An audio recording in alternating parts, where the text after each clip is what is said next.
Dubartoonni yookiin ijoolleen durbaa marsaan laguun keessan guyyaa ja'aan isinitti dhufa.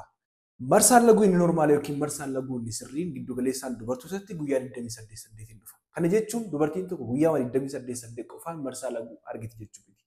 Dubartiin tokko marsaan laguun ishee guyyaa 28 guyyaa 7 dursee yookiin immoo guyyaa 28 guyyaa 7 dabalee yoo dhufes normaal jenna. Kana jechuun maal jechuudha? Dubartiin tokko marsaan laguu ishee guyyaa 21 hanga 35 gidduutti kan itti dhufu yoo ta'e. Kana jechuun maal jechuudha? Marsaan saayikilii yookiin marsaan laguun ishee guyyaa 21 hanga 35 gidduutti kan jiru. Dubartoonni tokko tokko ji'a ja'aan arguu danda'u. Dubartoonni tokko tokko guyyaa 30 dhufuu danda'a. Dubartoota kanatti guyyaa 26 ja'aanis dhufuu danda'a. Kana gidduutti kan argitu yoo ta'e noormaalidha jedha. Ijoolleen shamarranii yookiin immoo ijoolleen durbaa hedduun karaa keessaatiin naa barreessu. Marsaan laguu koo ji'a eeggateen dhufu. Marsaan laguu koo torban lama lamaan, torban sadi sadiin yookiin torban tokko dhufa. Akkasumas marsaan laguu koo ji'a ja'a yookiin ji'a sadii, ji'a afur waggaadhaan kan dhufu jira jedhanii kan naa barreessan dubartoonni jiru. Marsaan laguu dubartootaa maaliif ji'a tokkorra dabarsee yookiin guyyaa 35 dabarsee ji'a lama lamaan, ji'a sadii sadii, ji'a afur afurii waggaatti illee kan dhufu jiraachuu danda'a. Sababa maalirraan kan ka'e dhufa? Marsaan laguu dubartootaa maaliif guyyaa 21 gadi dhufa kan jedhu waliin ilaala jechuudha. Nagaa koo sin daganne akkam jirtu kabajamtoota hordoftoota keenya. Kun Dr. Naafii Argeetudha. Kun YouTube channel keessan mana keessan teessanii odeeffannoo fayyaa guyyaadhaa guyyaatti afaan keessanii kan ittiin argattan jechuudha. Namoonni YouTube kanaaf maamila taane yoo jiraattan subscribe gochuudhaan maamila ta'aa isin jenna. Odeeffannoowwan fayyaa waggoota 2-3 darbaniif gama YouTube kanaan isin barsiisaa turreerraa waan barbaadan irratti search godhatanii argachuu dandeessu jechuudha. Egaa akkuma jalqaba irratti ibsuudhaaf yaadne dubartiin tokko marsaa laguu ishee guyyaa 21 hanga 35 gidduutti dhufuu qaba jenneerra. Sababoota garagaraan kan ka'e dubartoonni muraasni marsaan laguun isaanii guyyaa kana itti dabalee yookiin guyyaa 35 dabarsee guyyaa 40 50 ta'uu danda'a, ji'a lamaan ji'a sadiitti dhufuu danda'a jechuudha. Sababa maalirraan kan ka'e dhufuu danda'a? Egaa sababoonni garaagaraa yookiin immoo sababoonni hedduun marsaan laguu dubartootaa akka inni jeeqamu gochuu danda'u. Marsaan laguu dubartootaa akka inni hafu gochuu danda'a. Marsaan laguu dubartootaas dafee dafee akka inni dhufu gochuu danda'a jechuudha. Guyyaa irraa waliin kaafne yookiin immoo guyyaa irraa waliin kan ilaallu marsaan laguu dubartootaa maaltu akka inni dafee dafee yookiin guyyaa 21 gaditti akka dhufu godha. Akkasumas immoo marsaan laguu dubartootaa maaliif yeroo isaarra baay'ee dabarsee dhufu yookiin ji'a lamatti, ji'a sadii yookiin ji'a ja'atti dhufa kan jedhu waliin ilaala jechuudha. Egaa sababoota garaagaraadhaan kan ka'e marsaan laguu dubartootaa rakkoo kanaaf saaxilamuu danda'a. Keessattuu wantoota salphaa yookiin immoo wantoota guyyaa guyyaan tarii isin hin beekin, utuu dubartoonni hedduun hin beekin marsaan laguu isaanii hambisuu danda'u yookiin marsaan laguu isaanii afuu danda'u kan jedhurraa jalqabnee gara rakkoowwan fayyaa yookiin immoo rakkoowwan dhibeewwan kanneen yookiin rakkoo kana fiduu danda'anitti adabaru. Marsaan laguu dubartootaa caasaawwan armaan gadii irratti hunda dubartiin tokko marsaan laguu ishee seeraan dhufuudhaaf dubartiin tokko marsaan laguu arguudhaaf sammuurraa jalqabee caasaawwan sammuu hormoonii oovaarii yookiin qopheessituu hanqaaquu gadameessaa fi qaama saalaa dubartootaa kan irratti hundaa'a jechuudha. Rakkoowwan kanneen bakka kanneen irratti yoo mudate marsaan laguu dubartootaa jeeqamuu danda'a jechuudha. Caasaawwan arfan amma jenne irratti rakkoon yoo uumame rakkoon dubartoonni marsaan laguun isaanii dafee dhufuu danda'a yookiin immoo baay'ee turuu danda'a jechuudha. Kana qofa miti yeroo biraa immoo maaliif dhiigni garmalee dubartoota irraa dhangala'a? Marsaan laguu yeroo dheeraafis maaliif hafee tura kan jedhus kan waliin ilaallu ta'a jechuudha. Kanaaf wantoota bebbeekamoo yookiin wantoota naannoo dubartootaa jiru kanneen marsaa laguu jeequu danda'an keessaa tokko dhiphina hamaa yookiin istireesiidha. Dhiphinni hamaa yookiin istireesiin dubartoonni baay'een keessattuu ijoolleen keenya biyyoota hambaa keessa jiraatan yaaddoo maatii ta'uu danda'a, hojiin isinitti baay'achuu danda'a, hirriba dhabuurraan kan ka'e ta'uu danda'a. Yommuu istirees jechuun imooshinaal istireesiidhaa fi fiizikaal istireesiidha. Kana jechuun maal jechuudha? Dhiphina sammuudhaa fi dhiphina hojiitti qabamtanii yeroo kana marsaan laguu dubartootaa jeeqamuu danda'a. Keessattuu kun maaliif saaxilaa? Marsaan laguu dubartootaa yookiin marsaan laguu ijoollee durbaa ji'a lama lamaan, ji'a sadii sadiin, ji'a afur afuriin akkasumas akka inni turu gochuu danda'a jechuudha. Kanaaf rakkoon hirriba dhabuu, jeequmsi sammuu garmalee, dhiphinni sammuu hamaa,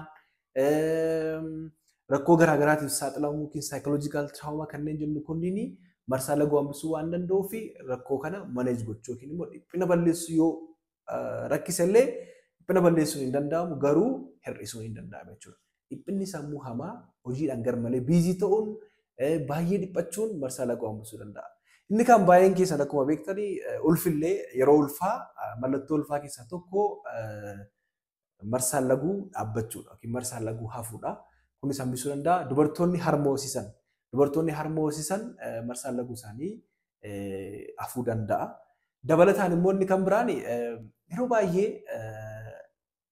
gorsillee mana yaalaatiin kennama. Dubartiin tokko maal ittisa ulfaa yeroo isheen filachuu dhuftu saayid effektiin isaa dubartootaaf hin himamaa jechuudha. Yeroo takka dagachuurraan kan ka'e dubartoonnis dagachuurraan kan ka'e ogeessi fayyaas dagachuurraan kan ka'e saayid effektii maloota ittisa ulfaa itti mul'isuudhaan kan ka'e. Fakkeenyaaf dubartoonni gadameessa keessa galchatan yookiin immoo luuppii kan jedhu kan galchatan akkasumas immoo harka isaanii keessa kan galchatan implaanol kan jennu qorichoota injekshiniis ta'uu danda'a, marfees ta'uu danda'a, maloota ittisa ulfaa kanneen piilsii guyyaa guyyaa fudhatanis ta'uu danda'a, marsaa laguu jeequu danda'a. Keessattuu fakkeenyaaf kan harka keessa galchatan marsaa laguu turee dhufuu danda'a. Akkasumas immoo torban lamaan illee itti dhufuu danda'a. Dabalataan immoo yeroo galchatanitti marsaan laguu isaanii yookiin xuriin guyyaa 10-15 amma eegamee ol ispootiin kan jennu yookiin immoo xixiqqaan irra turuu danda'a jechuudha. Kanaaf dubartoonni mala ittisa ulfaa kanneen fayyadamtan yoo jiraattan kanneen piilsii fudhatanis ta'e kanneen injekshinii yookiin kan waraannatan ji'a 3 ta'e gadameessa keessa kan kaatan yoo qabaatan marsaan laguu jeeqamuu danda'a jechuudha. Inni kan biraan nyaata nyaachuu dhiisu. Nyaata nyaachuu dhiisu amma dubartoonni baay'een sheeppiidhaaf jecha nyaata nyaatan yoo ta'e marsaan laguu isaanii turuu danda'a jechuudha. Kana qofa miti dabalataan dubartoonni hedduun immoo ulfaatina qaama isaanii hir'isuudhaaf yeroo itti murtoo hatattamaa fudhatan jiru. Ulfaatinni qaamaa garmalee yeroo tokkotti yeroo qannasu. Fakkeenyaaf amma kiiloo 70 irraa namni tokko dubartiin tokko kiiloo 6 takkaatti kiiloo 60 yookiin kiiloo 50 yeroo gadi buututti marsaan laguu ishee jeeqamuu danda'a yookiin yeroo isaa dabarsee dhufuu danda'a jechuudha. Inni kan biraan immoo ulfaatina qaamaa yeroo gabaabaa gidduutti garmalee dabalu. Dubartoonni hedduun garmalee yommuu isaan ulfaatinni qaama isaanii baay'ee yommuu dabalus immoo rakkoo kanaaf saaxilamuu danda'u jechuudha. Kanadha. Exersaayisii qaamaa jabaa ta'e gochuu. Fakkeenyaaf dubartoonni yeroo baay'ee long distance runners kan jennu yookiin immoo karaa dheeraa fiigicha dheeraa kan fiigan shaakala yeroo dheeraa kan qabaatan marsaan laguu isaanii turuu danda'a. Ji'a 3 gaallee turuu danda'a jechuudha. Namoonni shaakala kana keessa jiran rakkoon akkasiillee isaan mudachuu danda'a jechuudha. Rakkoonni kan biraan qorichoonni takka qorichoonni fakkeenyaaf dhiiga qal'isuudhaaf jedhanii kennamu yookiin antikaalant kan jennu kunis marsaa laguu irratti akka inni jeeqamuuf shoora guddaa taphachuu danda'a. Gama biraan marsaan laguu sababii garaagaraan kan ka'e dafee dhufuu danda'a. Akkasumas immoo yeroo isaa dabarsee dhufuu danda'a. Rakkoowwan fayyaa garaagaraa.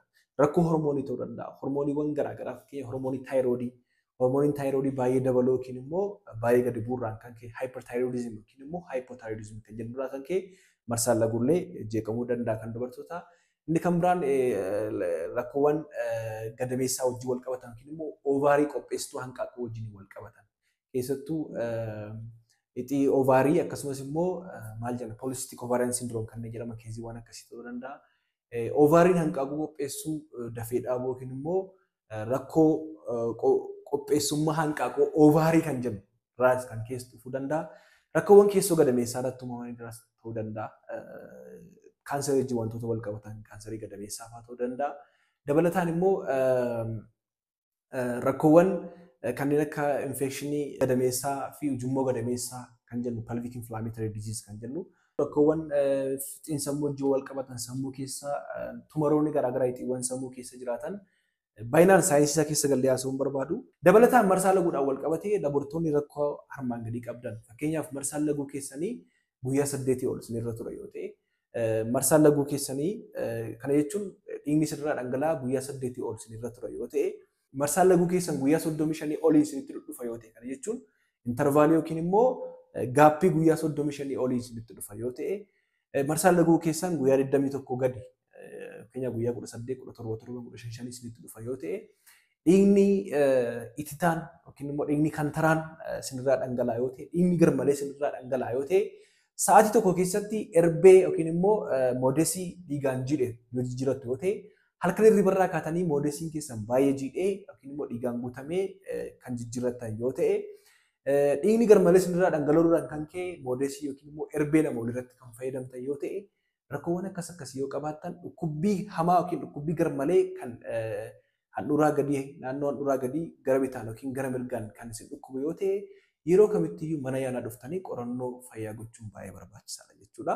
Dhimmoota marsaa laguutiin wal qabatee odeeffannoo biraa yeroo biraan qabadhee isinii dhiyaadha. Hanga xumuraatti waliin turtanii waan hordoftaniif guddaa galatoomaa fayyaa dhabina.